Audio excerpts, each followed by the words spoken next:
They set him up as a joke. They had no idea they were setting him free. Charles Fred had everything money could buy: a penthouse, power, and a silence so heavy it had swallowed 3 marriages whole. Sheila Patrick had lived her entire life in a world that never once bothered to speak her language. 2 strangers. 1 staged dinner. A prank nobody expected to survive the appetizers. But the moment this cold, calculated millionaire raised his hands and signed, everything in that restaurant stopped. Because sometimes the person who finally sees you is the last person anyone saw coming. Welcome to Kindness Arena.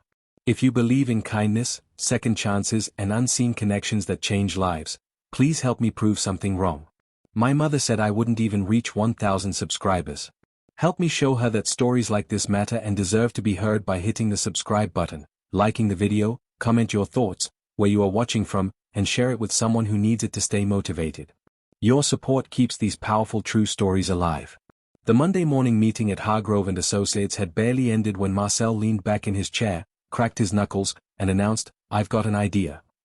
Those 4 words, coming from Marcel Webb, were either the beginning of something brilliant or the beginning of a disaster.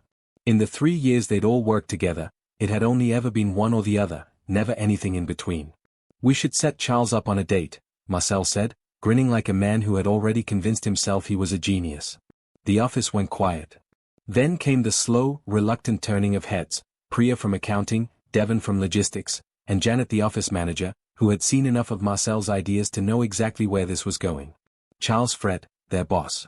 Their 52-year-old, immaculately dressed, 3 times divorced, self-made millionaire of a boss who owned a penthouse on the 38th floor, drove a different car every week, and had never, not once in 3 years, been seen eating lunch with another human being. Charles Fred was a man of routines, silence, and precision. He didn't do small talk. He didn't do surprises, and he absolutely, categorically, did not do blind dates. Which was exactly why Marcel thought it was funny. The woman they had in mind was Sheila Patrick. She was the younger sister of Devon's wife, 38 years old, a landscape architect who designed rooftop gardens for luxury hotels, and, as Devon often said with a quiet kind of pride, the most interesting person I've ever met. Sheila had been deaf since birth. She moved through the world with a fluency and a grace that most hearing people never managed, reading lips when it suited her, signing when it didn't, and carrying herself with the particular confidence of someone who had long ago stopped waiting for the world to accommodate her. She was also, Devon had to admit as Marcel hatched the plan, someone who deserved far better than being the punchline of an office joke. But Marcel framed it as harmless fun, and somehow through a combination of curiosity and a slow Tuesday, the others agreed. The plan was simple: tell Charles that a potential investor wanted to meet him for dinner at Marcello's, the Italian restaurant on 5th that Charles frequented, and send Sheila under the same pretense that a prominent client wanted to discuss a rooftop garden project. 2 people, 1 table, 0 context. Marcel nearly fell out of his chair laughing just thinking about it. Friday evening came dressed in autumn gold. Charles arrived at Marcello's at exactly 7 o'clock, because Charles Fred arrived everywhere at exactly the agreed time, never a minute before, never a minute after. He wore a charcoal suit, no tie, and the expression of a man mildly annoyed at having his evening scheduled for him. The maître d' led him to a corner table near the window, where a woman was already seated. She was looking out at the street, at the last of the evening light sliding between the buildings, and there was something so completely still about her, so entirely unbothered by the noise and the bustle of the restaurant around her, that Charles paused for just a moment before sitting down. She turned when she felt the shift in air. Dark eyes. A composed, polite smile. Hands folded neatly on the table. "Hello," Charles said. "I'm Charles Fred. I believe we're both here under somewhat mysterious circumstances." She watched his mouth as he spoke, then reached for the small notepad she placed beside her water glass, a habit, a tool, a bridge, and wrote in clean, unhurried letters. "I'm Sheila Patrick. And yes, I'm starting to suspect there are no investors and no clients." Charles read it. The corner of his mouth moved.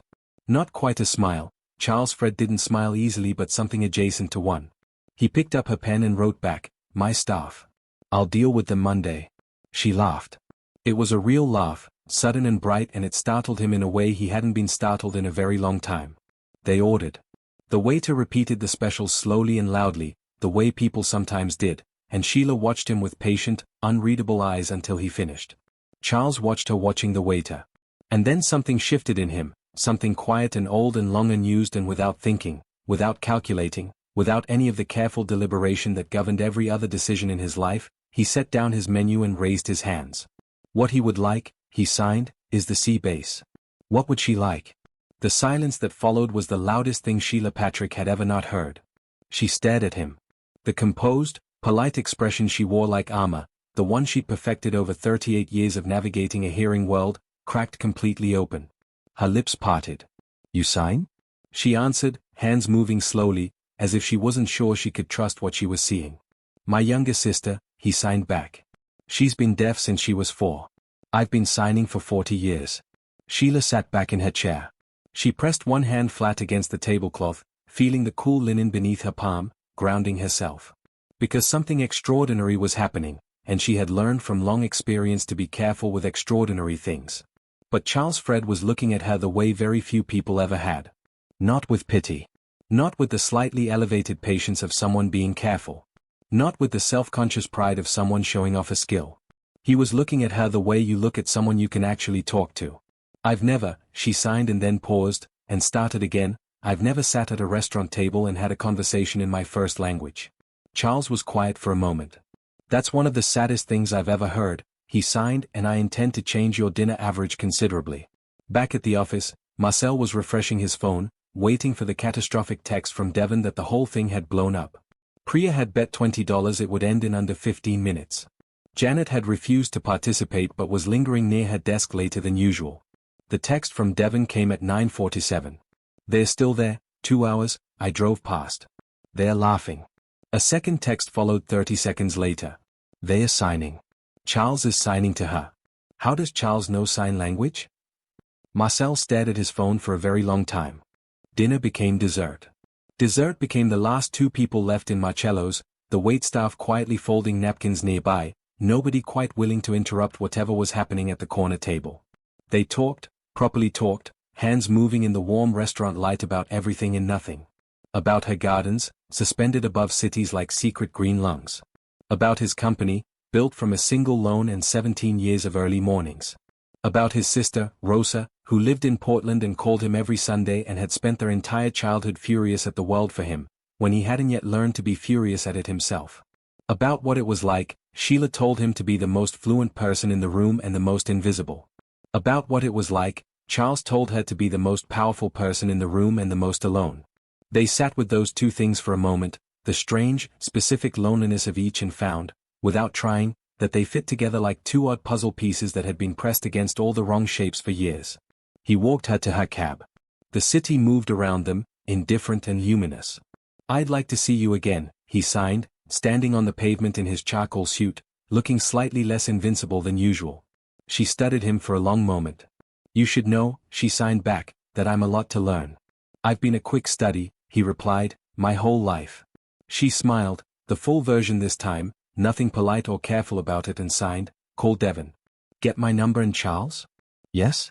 Monday, when you deal with your staff, she paused, eyes bright with something that was absolutely mischief, be gentle. They did me a favor. He was not, famously, gentle with them. He stood at the front of the Monday morning meeting, hands clasped behind his back, and informed Marcel, Priya, Devon, and Janet that they had each been enrolled, at his expense, and on company time in a 12-week beginner's sign language course. If she is going to be spending time with my staff, he said, my staff will have the decency to speak her language. Marcel opened his mouth, closed it and opened it again. Are you saying she's coming back? She is coming to the company dinner next month, Charles said. She will be at the summer retreat in July. And if the conversation I am planning to have with her in approximately 4 months goes the way I intend it to, he straightened his jacket with the precise, unhurried movement of a man who had never once lost a negotiation, she will be spending a great deal of time with all of you. The room was absolutely silent. Then Devon, quietly, sincerely, with the joy of a man whose matchmaking had accidentally worked, started to clap. They were married on a rooftop. Sheila's rooftop, technically, a garden she had designed herself above a hotel in the Arts District, full of tall grasses and dwarf olive trees and the particular hush that high places carry. Rosa flew in from Portland and cried through the entire ceremony. Marcel gave a speech that was, against all probability, genuinely touching. Charles Fred, who had not cried at either of his previous weddings, cried at this one. He signed his vows, every word, and Sheila Patrick, a landscape architect, first language speaker, The most interesting person Devon had ever met watched his hands move in the golden afternoon light, and understood, with a certainty she had never felt about anything. She had been heard. Completely. Finally, in every language that mattered. And so they built a life together as loud and as quiet as they needed it to be. Which, it turned out, was exactly enough. If this story touched your heart, if it reminded you that kindness is never wasted and that even a broken path can lead to beautiful places and change of lives, please like this video, share it with someone who needs a little hope today, and subscribe to Kindness Arena because your support keeps stories like this alive and spreading. Tell us in the comment what you would have done differently if you were the millionaire CEO. Would you have walked away when you noticed that she is deaf? Or has a stranger's kindness ever changed your life in ways you didn't expect? Would love to hear your story.